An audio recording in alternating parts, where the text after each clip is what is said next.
So, I like to close with the last few minutes about something else, and that is the search for Atlantis.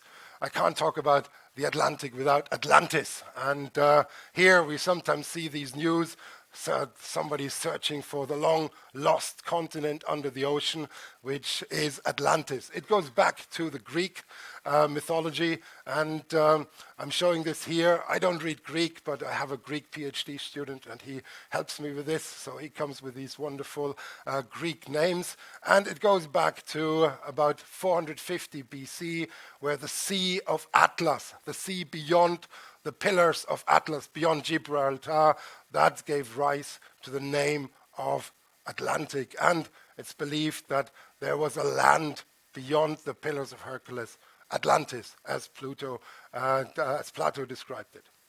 So, and where was this exactly? Well, Plato says, there was a big peak standing out, believing it's the peak of a mountain that sank. So it gave rise to the idea that maybe the Azores Island, which have a big mountain called Pico, may be the place. And this would be right in the middle of the Atlantic, but indeed off Gibraltar. So here's various hypothetical maps, and artists get quite inspired by this sunken world of Atlantis. And if you look up on Google and if you search the internet, there's various types of reconstructions. Some are incredibly detailed. I don't know how people do that.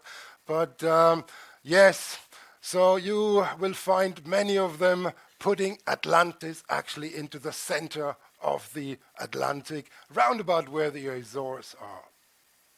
And here's just a few more impressions. A sunken continent sitting there off the west coast of Africa. And the map to the left is actually with the north arrow pointing downwards. This is why America is on the right, and Africa and the Iberia Peninsula is on the left.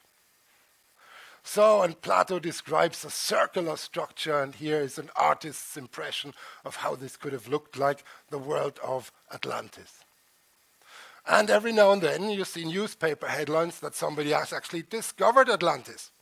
But I need to point out that this area, the Rockall Trough, is actually where we have these old rocks from the Iceland plume, and I don't think it's Atlantis. The geologists know better on this one, but it makes for these spectacular headlines, and they're not quite to be taken all that seriously. So here I'm showing this map again. I showed it earlier.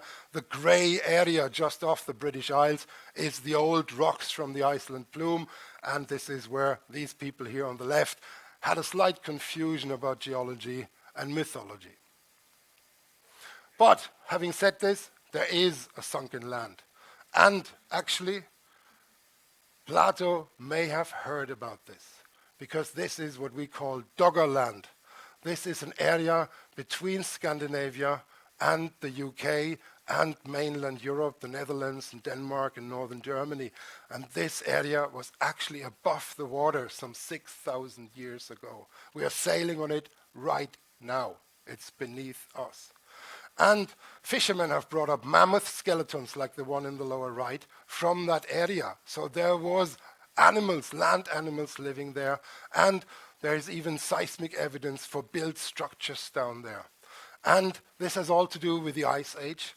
Back in the days when most of the water was locked in the large ice sheets, the sea level was lower and therefore more land was exposed. And this area here was very fertile land, we believe, and it allowed the early Britons to walk to the British Isles, which were no isles, of course, back then. So here's some reconstructions of Doggerland, and of course, with the melting of the ice after the end of the Ice Age, Doggerland drowned. And this may have been some of these legends that went all the way to Greece. And so Plato may actually have described a sunken land well out there in the Atlantic, but he couldn't place it.